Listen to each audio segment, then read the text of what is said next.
If you think of the history of Germany in the 20th century and the 21st century, you can't help but come to the conclusion that it is a success story, an amazing, surprising success story.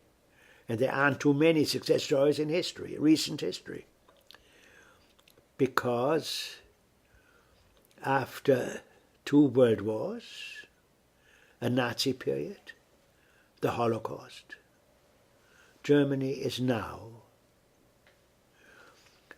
a decent, respectable, socially responsible country. And it's hard to deny that. And it's playing a constructive role in the world.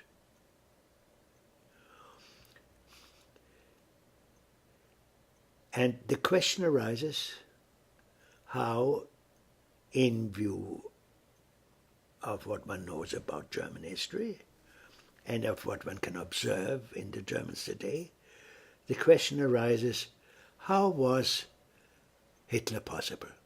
How was it possible that a civilized country, which until 1914 was considered a perfectly an admirable country, well known for its high level of education and culture and music and all that, how was it possible that in such a country such a calamity could have occurred?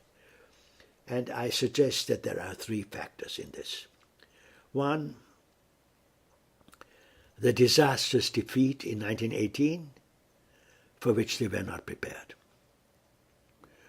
And it was followed by the inflation, which ruined the middle class.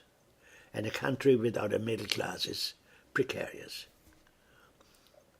Secondly, the Depression. The Depression, which was calamitous in North America, was equally calamitous in Europe and in Germany. And in Germany, a big country, millions of unemployed, no cushion, no welfare state. I mean, there was that somewhere, but nothing in the modern sense. So it was mass misery, which created the precondition for a fanatic. And that is the 3rd factor, the personality of the fanatic, Hitler. I don't deal in my book with Hitler, except he's a marginal and kind of semi-comic figure. A lot has been written, incredible amount of literature on Hitler. It is really quite amazing how this bum could have achieved in quotation marks, what he achieved, the role he played, how he could have done it.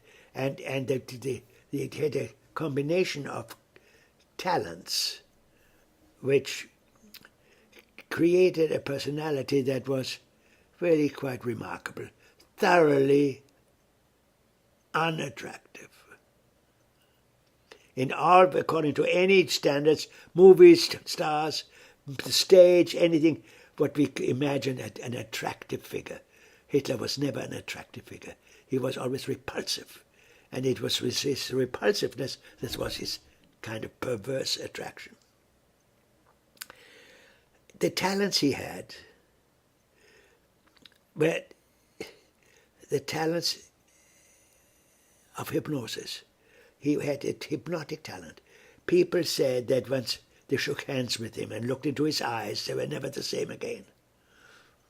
That was testimony by witnesses. Who can dispute it? It's incredible. The voice, the hoarse voice with a strange Austrian accent. The radio was very effective. He knew how to use radio. Had television existed in the days of Hitler, Hitler would have got nowhere. Marshal McLuhan was right about this. He would have been exposed as a buffoon because the cool television medium, in contrast to hot radio, would have destroyed him. But there was no television. And film, he dominated film through his character, Leni Riefenstahl, who was also a form of genius. And all this coming together. And he also had an amazing talent of strategic talent, tactical, strategic talent. He was very good at that while the sun was shining. He also had a talent, which is remarkable. He could read the minds of his adversaries. He could look right through them. He had a great the gift of insight. He had all this. It went so well. Until it didn't go so well. Until the end of 1941, when things began to unravel, when the Germans failed to take Moscow, and when the Americans entered the war. Didn't go so well. And then we all know what happened then. The point I am trying to make in all this, that after this horror of an episode came to an end, Germany gradually, after the division into two, after a great ordeal, recovered, and so that it is now a success story, a successful country, the heart of Europe. And the point I want to make, and the point that is the point of the book, although it's not explicit, it's understood, is the roots of modern Germany go back to the best in Weimar Germany, in the Weimar Republic.